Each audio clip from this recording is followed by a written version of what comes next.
All right, so I'm in Medellin right now, and we're doing the Pablo Escobar tour. Now, the first stop, it's a park. It used to be a hotel that that was blown up by the Cali, call it cartel, I suppose. And Pablo Escobar's family was there. They were okay, but what they did is they tore down the building and they just made a park. And this wall right here represents all the car bombs Pablo set off during his reign of terror. It's very long. Like, he would just light off bombs in random places, like banks, pharmacies, you name it. He was trying to stir some fear up so he could get his political advantages as per his situation.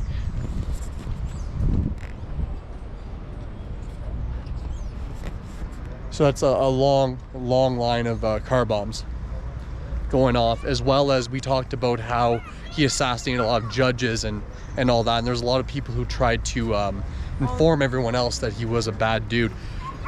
But I mean, in his image around the country, he wanted to keep that cool. So he killed some judges, newspaper people. It was pretty bad. And so yeah, this is the park they made in memory of a lot of those people and all the car bombings. And we'll continue on. So we're at Pablo Escobar's prison that he made for himself up on the mountain. That was his helipad. Now what they did is they converted the place into a retirement home. So for the most part, you can't really see the structures you've seen in movies. Mind you, they still have the helipad and a guard tower. Go ahead. And so, yeah, like back in the day, he ran this place, got a bit paranoid, killed 2 of the boys, got freaked out, took the mountain way out, and went to hiding. Isn't that a gorgeous view?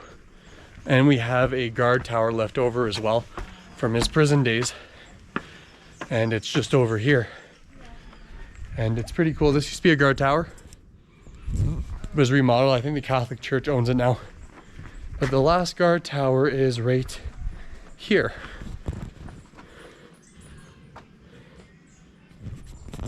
So that's it. This is the prison complex. Some old ruins over here as well.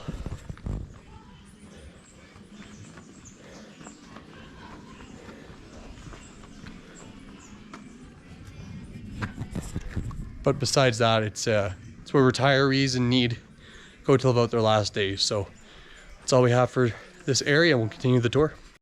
So Pablo had killed around 540 police officers, and he'd been car bombing everything. So when he went to negotiate, he had 2 rules. 1, no extradition. 2, he makes his own prison. And so when he came up here, it was kind of a life of luxury. It was more of a resort. He had all sorts of stuff happening up here, parties, living the dream, helipads. And it was just kind of good for a year until he decided to execute 2 of his friends because he thought he was stealing from them. And that's the way she goes.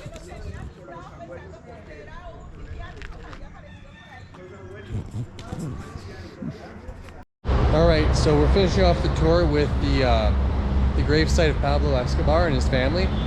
And you have Don Carlos and his cousins there. So I'd imagine every day there's dozens, if not 100 people that visit his grave. And it's interesting to see all the attention it gets, at least with tourism.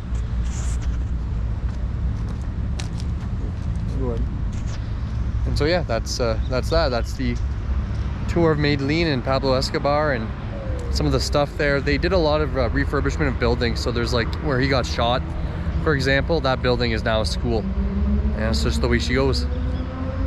That's it.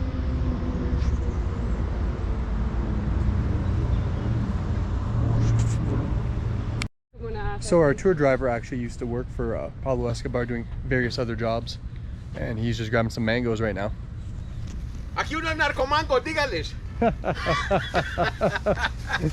Yeah. No problem, no problem. Venga, tomémonos la fotico, amigo. Aquí ya sabes.